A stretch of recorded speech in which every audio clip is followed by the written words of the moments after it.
Hello students, पिछले lecture में हमने कुछ क्वेश्चंस किए थे। अब हम उसके आगे क्वेश्चंस करेंगे। तो नेक्स्ट जो उनकी पोयम थी अमन का राग, जो कि हमारे कोर्स में है, हम उसके संबंधित कुछ क्वेश्चंस लेंगे। तो अमन का राग कविता का प्रतिपाद्य यानी कि उसका उद्देश्य क्या है? उसका उद्देश्य है वैश्विक एकता एवं विश्व शांति की स्थापना। जैसे कि आपको इसके नाम से ही पता चल रहा है, अमन का राग। पूर्व और पश्चिम कवि को कैसे लगते हैं? ये जो लगते हैं, ये आत्मा के इर्द गिर्द बुने हुए ताने बाने जैसे लगते हैं। मैंने आपको पहले ही बताया था कि आपको अपनी सोच को इस पर लागू नहीं करना है। आप सिर्फ वो ही समझे, वो ही जाने जो कवि आपको कहना चाहता है या आपको बताना चाहता है अपनी कविता के माध्यम से। इसलिए ये बिल्कुल भी मत सोचिए कि ये क्या है, ये ऐसे थोड़ा ना होता है। तो जैसे कहा भी जाता है कि जहाँ ना पहुँचे रवि वहाँ पहुँचे कवि। तो इसलिए जो भी कवि कहना चाहता है सिर्फ उसी को ही आप सोच समझें और उसी तरीके से सोचें जैसे कि कवि सोच रहा है। तो आपको कुछ भी रटना नहीं पड़ेगा, सब कुछ आप अच्छे से याद कर लोगे। तो नेक्स्ट क्वेश्चन है, कवि का राग क्या है? राग मतलब जो कवि अमन का राग में जो कवि कहना चाहता है वो क्या है? वो कहना चाहता है हृदय का सच्चा सुख, शांति देने वाला और सभी रागों का मूल, और इसके अतिरिक्त नवीन अभिव्यंजना करने वाला। यानी कि ये तीनों ही ऑप्शन सही हैं। नेक्स्ट है, कवि के अनुसार अमरता के सिंहासन पर क्या विराजमान हुआ है? तो ये है हमारी एकता। नेक्स्ट है, अमन का राग में कवि क्या चाहता है? अमन का राग के अंतर्गत वो ये सारे ऑप्शन में जो भी विशेषताएं और जो बातें करेंगी वो सभी चाहता है। यानी कि प्रत्येक घर में सुख हो, सभी शांति के स्निग्ध कला में हो और संपूर्ण विश्व शांति में हो, यानी कि सभी। नेक्स्ट जो उनकी पोयम है वो है गजानन माधव मुक्ति बोध की मृत्यु पर गज़ल। तो उसमें सबसे पहला क्वेश्चन है कि ये जो कविताएं हैं, ये जो गजानन मुक्ति बोध की कविताओं का जो प्रसिद्ध काव्य संग्रह इसने पूछा है, तो ये है, यानी कि यहाँ पे ये शमशेर बहादुर की कविता नहीं पूछ रहा है, ये गजानन मुक्ति बोध की कविता पूछ रहा है। यानी कि जब भी आप कोई राइटर पढ़ रहे हैं, जो भी कवि पढ़ रहे हैं, उससे संबंधित अगर कोई राइटर आपके उसमें आता है तो आपको उसके बारे में भी पता होना चाहिए। उससे संबंधित भी क्वेश्चन पूछ लिए जाएंगे, क्योंकि गजानन माधव मुक्ति बोध के बारे में यहाँ पर शमशेर वाले क्वेश्चन में पूछा जा रहा है। तो आप समझ सकते हैं कि अगर राइटर से संबंधित कोई और राइटर बहुत ज़्यादा क्लोज आ गया है तो उसके बारे में भी पूछा जा सकता है। तो यहाँ पे ये गजानन मुक्ति बोध की कविताओं का संग्रह पूछ रहा है, तो वो है चांद का मुंह टेढ़ा है, जो कि इनकी बहुत ही प्रसिद्ध रचना है। और अक्सर ये भी पूछ लेता है कि चांद का मुंह टेढ़ा है किसकी काव्य संग्रह है, किसका काव्य संग्रह है। तो आपको ये वाला जो है ये अच्छे से याद कर लेना, क्योंकि ये अक्सर आ जाता है। नेक्स्ट है, गजानन माधव मुक्ति बोध की मृत्यु किस वर्ष हुई? तो ये हुई थी 1964 में, और तभी इन्होंने ये गज़ल लिखी थी। किसने? शमशेर बहादुर सिंह ने। शमशेर जी की जो गज़ल है गजानन मुक्ति बोध, कैसी गज़ल है? ये है छोटी बहर की गज़ल। नेक्स्ट है, गज़ल की प्रारंभिक 2 लाइनों को क्या कहा जाता है? तो ये कहा जाता है मतला। तो जब हम गज़ल के बारे में बात कर रहे हैं तो गज़ल के बारे में भी वो क्वेश्चन पूछा जा सकता है कि गज़ल की प्रारंभिक 2 लाइनों को क्या कहा जाता है? तो वह है मतला। हिंदी में गज़ल का आगमन किस भाषा के माध्यम से हुआ? तो यह सबको मालूम ही है, उर्दू से हुआ है, जाहिर सी बात है। उर्दू में गज़ल की 2 स्वतंत्र लाइनों को आशार कहा जाता है। हिंदी में से क्या कहा जाता है? इसे कहा जाता है मुक्तक। तो शमशेर बहादुर सिंह की गज़ल जो है उसमें जो ये गज़ल है गजानन मुक्ति बोध, इसमें कितने मुक्तक हैं? इसमें 9 मुक्तक हैं। 8 + 1 9। सहर होगी ये शब बोले बीतेगी और ऐसी सहर होगी। शमशेर बहादुर सिंह की जो गज़ल है गजानन मुक्ति बोध की, इस लाइन में सहर का क्या अर्थ है? तो सहर का अर्थ होता है प्रातः। सहर का अर्थ वैसे भी प्रातः ही होता है, इसलिए आपको याद रखना। बहुत खींचे तेरे मस्तों होने फाके फिर भी कम खींचे। शमशेर बहादुर सिंह की गज़ल गजानन मुक्ति बोध की, इस लाइन में फाके का क्या अर्थ है? फाके का अर्थ होता है भूखा रह जाना।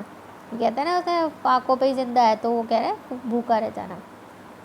नेक्स्ट है, वह गहरे आसमानी रंग की चादर में लिपटा है, कफन सौ जख्म फूलों में वहीं पर्दा ना हो जाए। शमशेर बहादुर सिंह की गज़ल गजानन मुक्ति बोध के इस मुक्तक में किसके संबंध में बात की गई है? तो ये जाहिर सी बात है गजानन माधव मुक्ति बोध के बारे में बात की गई है। नेक्स्ट है, इधर मैं हूँ उधर मैं हूँ अजल तू बीच में क्या है? फ़कत एक नाम, यह नाम भी धोखा न हो जाए। तो शमशेर बहादुर की जो गज़ल है गजानन मुक्ति बोध के, इस मुक्तक में कवि ने कौन से दर्शन का वर्णन किया है? तो ये है उपनिषद के ब्रह्मवाद का। अब थोड़े से मिक्सअप क्वेश्चन ले लेते हैं। शमशेर बहादुर सिंह के पिता का नाम क्या है? तो वो थे चौधरी तारीख सिंह।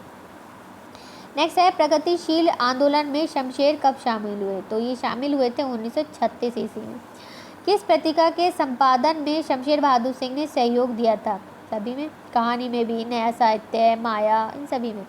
क्योंकि जब मैंने आपको पढ़ाया था तब आपको बताया था इन्होंने संपादन नहीं किया है, संपादन सहयोग किया है। किस किस में? कहानी, माया, नया साहित्य। तो ये सब जो है पत्रिकाओं के नाम हैं। नेक्स्ट है, शमशेर किस सप्तक के कवि थे? दूसरा तार सप्तक हम पढ़ चुके हैं इस बात के लिए। शमशेर बहादुर सिंह की मृत्यु का वर्ष कौन सा है? मृत्यु का वर्ष है उनका 1992 ईस्वी।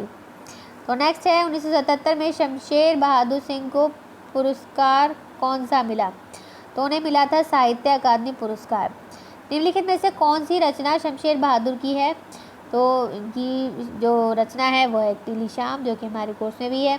शमशेर बहादुर सिंह की रचना कौन सी है? ये सभी रचनाएं उनकी ही हैं। काल तुझसे होड़ मेरी के रचनाकार कौन है? ये भी रचना शमशेर बहादुर सिंह ही है। और ये किस प्रकार की साहित्यिक विधा है? काल तुझसे होड़ मेरी, ये है काव्य। शमशेर की अनुदित रचना कौन सी है? अनुदित रचना है उनकी कामिनी। पलाट का मोर्चा की विधा कौन सी है? तो यह है कहानी। शमशेर का निबंध संग्रह कौन सा है? तो ये है दोआब। तो इस तरीके से आपको सभी चीज़ें याद करनी ही पड़ेंगी। थोड़ा सा आपको टिपिकल, थोड़ा सा मुश्किल ज़रूर लगेगा, लेकिन जब आप शुरू करेंगे तो आपको याद हो जाएगा।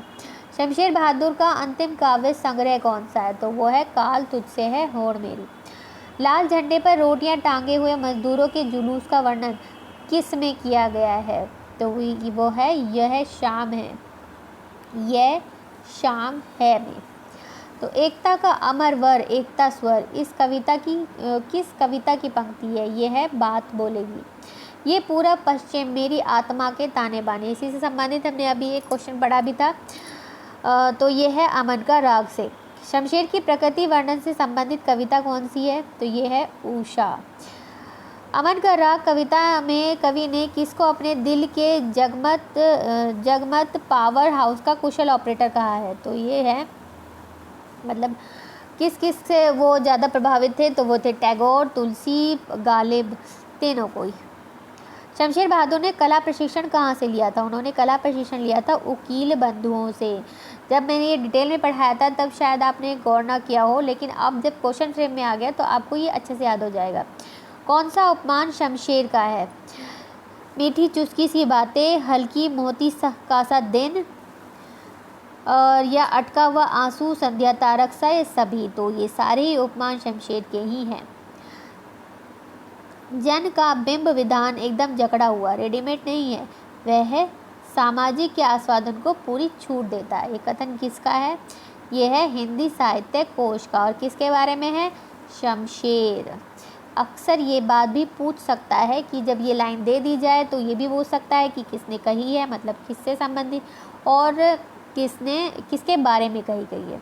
ठीक है, तो शमशेर की कल्पना प्राय कैसी होती है? ध्रुव होती है। युगीन परिस्थितियों की तीव्र और मार्मिक अभिव्यक्ति के लिए शमशेर ने प्रयोग किया है। क्या किया? प्रयोग किया है उन्होंने पुराख्यान तत्वों का। नेक्स्ट है, प्रहलाद और हिरण्यकश्यप के पौराणिक आख्यानों का उल्लेख कहाँ मिलता है? अमन का राग नामक जो कविता है उसमें। शमशेर का काव्य किस हिंदी कवि से अनुप्राणित है? तो ये है निराला से। उन्होंने निराला से बहुत अधिक प्रेरणा ली है। आलोचकों ने शमशेर को क्या कहा है? आलोचकों ने शमशेर को कवियों का कवि, गुलाहों का कवि और शुद्ध सौंदर्य का कवि, ये सभी कहा है। परंपरागत छंदों में शमशेर ने अत्यधिक प्रयोग किया है। किसका? मत सवैया का। नेक्स्ट है, शमशेर के शिवे छंद से प्रत्येक त्रिकाल में भाषाएं कितनी होती हैं? 16।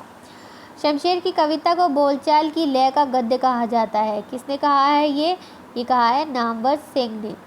शमशेर का प्रथम काव्य संग्रह कौन सा है? ये है कुछ कविताएं। तो नेक्स्ट क्वेश्चन में इन्होंने लाइनें दी हुई हैं और उनकी कविताओं के साथ मिलाना है। तो पहला है, राख से लिपा हुआ चौका। तो ये किसका था? ये था लौट आओ ओ धार से, लौट आ वो धार का है ये। चूमता है धूल का फूल कोई हाथ, तो ये जो लाइन है ये ली गई है एक पीली शाम से।